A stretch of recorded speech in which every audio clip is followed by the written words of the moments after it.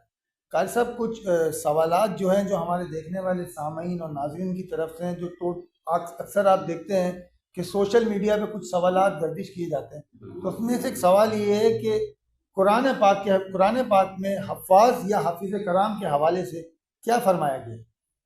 जी आसिफ भाई, सबसे पहले तो आपका शुक्रिया, आपने हमें मौका दिया, और अर्ज़ चैनल का भी शुक्रिया जिसने बंदा नाचीज़ को इस चैनल पर जो है मौका फराहम किया। तो इस हवाले से आसिफ भाई बहुत सारी अहादीस मुबारका जो है ना वो मौजूद हैं। मैं चंद एक यहाँ पर अर्ज़ कर दूँ। सबसे पहले तो एक जो हाफिज़ कुरान है उसके लिए अपने लिए एक ये राह निजात है और बख्शिश का ज़रिया है, और उसके साथ साथ उसके वालिदैन के लिए ये भी उनके लिए भी एक बख्शिश का ज़रिया है, बल्कि ज़मानत दी गई है बहुत सारे मुख्तलिफ़ हदीसों में। और इसके अलावा अपने ख़ानदान या अज़ीज़ व क़राबा में ऐसे 7 से 8 अफराद जिन पर जहन्नम वाजिब हो चुकी हो, अल्लाहु अकबर। तो उनके लिए भी इसमें जो है निजात या वो बख्शिश का जो है वो नवीज़ सुनाई गई है मुख्तलिफ़ हदीसों में। एक और हदीस मैं यहाँ पर ऐड करना चाहूँगा कि जो हाफिज़ होगा, बाअमल हाफिज़, इसके लिए शर्त यह है कि बाअमल हो, और बाअमल हाफिज़ के लिए एक चीज़ ये भी कही गई है कि बरोज़ मैशर उनके वालिदैन को एक ऐसा नूरानी ताज पहनाया जाएगा अल्लाह, जिसकी रोशनी सूरज की रोशनी से भी ज़्यादा हो। सुभान अल्लाह। तो वहाँ पर सवाल करने वाले सवाल करेंगे कि या अल्लाह, ये कौन लोग हैं, या कोई नबी हैं, या अल्लाह के जो है ना कोई बरगुज़िदा बंदे हैं? तो जवाब दिया जाएगा कि ये अल्लाह के नबी नहीं हैं, अंबिया अलैहिस्सलाम में से नहीं हैं। ये वो खुश नसीब वालिदैन हैं जिन्होंने अपने औलाद में से किसी को भी हाफिज़ बनाया और फिर सुभान उनके अल्लाह। बच्चों ने बाअमल ज़िंदगी गुजारी। सुभान अल्लाह, ये सुभान अल्लाह। उनको हाफिज़ बनाने के लिए उनके वालिदैन के लिए एक तोहफ़ा है। और इसके अलावा भी बहुत सारी हदीसें हैं हाफिज़ कुरान के लिए। और वैसे बरकत तो है, आपको पता है, कुरान बिल्कुल, पाक बिल्कुल, पढ़ना, बिल्कुल, सुनना, ये सब सआदत भी है, बरकत भी है, बिल्कुल। और सावज़रे राह हम सब के लिए, बल्कि ये निजात का ज़रिया भी है। अच्छा कारी साहब, मेरा आपसे अगला सवाल ये है कि आप देखते हैं मुख्तलिफ घरों में कुरान पाक को एक ऊंची जगह पर एक स्लिप लगा के रख दिया जाता है, जी उसके हवाले से आप क्या बयान देंगे हमारे देखने वालों को कि कुरान को रोज़ाना के तौर पे किस तरह अपनी ज़िंदगी में शामिल किया जाए, जिस तरह हम दूसरे कामों को अपनी ज़िंदगी में शामिल करते हैं, ऑफिस जा रहे हैं, ये काम वो काम, तो कुरान को किस तरह से हम अपनी ज़िंदगी में लाया जा सके, हम ऐसा क्या करें, कुछ ऐसा आप तरतीब बताएं हमारे देखने वाले नाज़रीन और सामीन को। जी बिल्कुल। आसिफ भाई, इसमें एक चीज़ तो ये है कि आप अगर कुछ अर्सा पीछे चले जाएं, ज़्यादा दूर नहीं, 10 12 या 20 साल पीछे चले जाएं, जब मोबाइल का दौर नहीं था, बिल्कुल तो उस वक्त हमारे बड़ों ने, हमने खुद भी देखा है, जिस जो हमने तरबियत हासिल की है जिस माहौल में, उसमें तो ये होता था कि सुबह उठ के सबसे पहले जमात के साथ नमाज का एहतमाम बिल्कुल होता ऐसा ही, था।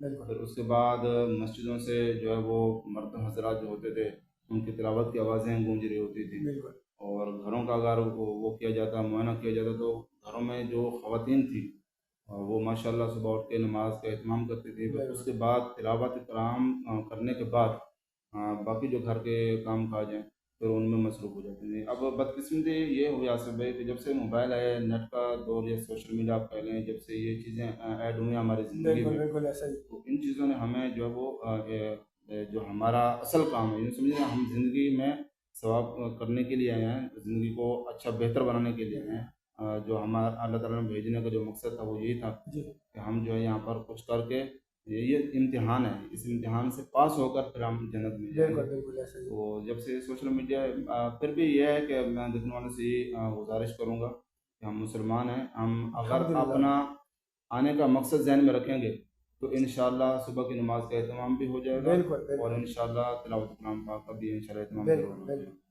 अच्छा कारी साहब, सुन्नी जमातुल कुरा, जी ये कुरात और किरात के हवाले से बहुत काम कर रही है, जी तो उस हवाले से ज़रा बताएंगे हमारे देखने वालों की सुन्नी जमातुल कुरा जो है वो किस तरह से इस चीज़ को आगे लेकर चल रही है। जी माशाल्लाह। आसिफ भाई, अगर मैं अपना ज़ाती तजर्बा बताऊँ, Shamsul Uloom Jamia Rizvia block N North Nazimabad Karachi से अल्हम्दुलिल्लाह मैंने कुरान पाक मुकम्मल किया, और वहीं से भी तजवीज़ क़िरात भी अल्हम्दुलिल्लाह वहीं से की। तो अल्हम्दुलिल्लाह मुझे ये शर्फ़ हासिल है कि क़ारी इनायतुल्लाह सियालवी साहब बिल्कुल बिल्कुल, माशाल्लाह वो बहुत बड़ा इसको, नाम, जी जी बिल्कुल, वो इसको माशाल्लाह लीड कर रहे हैं। हम तो यूँ समझिए जब से पैदा हुए उनका नाम ही सुन रहे हैं, हाँ, और माशाल्लाह बहुत काम किया, और अल्लाह ताला उनके लिए जज़ाए खैर बनाए ये सारा काम। अल्लाहुम्मा आमीन। और दूसरा ये है कि मेरा ज़ाती तजर्बा रहा है कि वो मैंने खुद भी अल्हम्दुलिल्लाह सुन्नी जमात कुरा के जो मुकाबले हैं उनमें हिस्सा लिया अच्छा अल्हम्दुलिल्लाह। माशाल्लाह, सुभान जी, अल्लाह, और शुक्र ज़ात पाक का कि अल्लाह ताला ने कामयाबियाँ भी दी हैं। मैं इस पर अल्लाह ताला का भी शुक्र अदा करता हूँ, और बिलखुसूस सादा किराम जिन्होंने मुझ पर मेहनत की उनका भी शुक्र अदा करता हूँ। और माशाल्लाह अब जो चीज़ एक नई मैंने नोट की है वो ये है कि माशाल्लाह अब क़ारी इनायतुल्लाह सियालवी साहब ने जो बाहर से कुरान हज़रात मंगाने का, बुलवाने का जो अहतमाम किया है माशाल्लाह, इससे बहुत फ़र्क पड़ा है, और इससे हम आप देखें नई नस्ल में एक जज़्बा पैदा हुआ है। अब माशाल्लाह से यहाँ से भी लोग बाहर जाकर कुरान पाक सीखने का एहतमाम कर रहे हैं, यहाँ से जाके वहाँ तालीम भी हासिल कर रहे हैं। ये एक जो मुख्तलिफ रिलेशन, ममालिक जी से जी कुरा जी भी आ जी रहे जी थे आ बीच रहे में, हैं, और तुर्की, जी जी इस्तांबुल, मिस्र वगैरह यहाँ जी से भी, बिल्कुल बिल्कुल वहाँ से आ रहे हैं, फिर ये मुकाबले हो रहे हैं, मुख्तलिफ जगहों पर प्रोग्राम्स हो रहे हैं। हमारे नई नस्ल में एक चीज़ माशाल्लाह, एक नई चीज़ बिल्कुल ऐड हो रही है, बिल्कुल और माशाल्लाह इसका फ़ायदा ये हो रहा है कि अब हमारी नई नस्ल में जो हमारे नए कुरान हज़रात या हुफ़ाज़ किराम माशाल्लाह बन रहे हैं या अभी ज़ेर तालीम है, उनमें एक जज़्बा पैदा हुआ है और शौक़ पैदा हुआ है। अब वो सब जो है ना, आप देखें अब जो भी मश्क़ कर रहे हैं वो कोशिश कर रहे हैं कि मैं या तो मिस्र के जो कुरान हज़रात हैं उनकी हाँ, तर्ज़ पर क़िरात करूँ, हम्म, या फिर जो शाम के कुरान हज़रात हैं उनकी तरफ पर जो है वो मैं जो है ना क़िरात का करने का वो शौक़ पैदा हुआ माशाल्लाह। ये बहुत अच्छा क़ारी इनायतुल्लाह सियालवी साहब का ये काम है, अल्लाह ताला उनको जज़ाए खैर अता फरमाए इस पर। कारी साहब अल्लाह पाक आपके इल्म में, अमल में बरकत अता फरमाए। आपकी बहुत बहुत शुक्रिया, आपने हमारे चैनल को और हमारे नाज़रीन और सामीन को वक्त दिया। नाज़रीन, इसके साथ हमारे प्रोग्राम का वक्त इख्तिताम पदीर पे पहुँचता है। मैं हूँ आपका मेज़बान आसिफ तबानी। अपना ख्याल रखिएगा। अस्सलामु अलैकुम वरहमतुल्लाहि वबरकातुहू।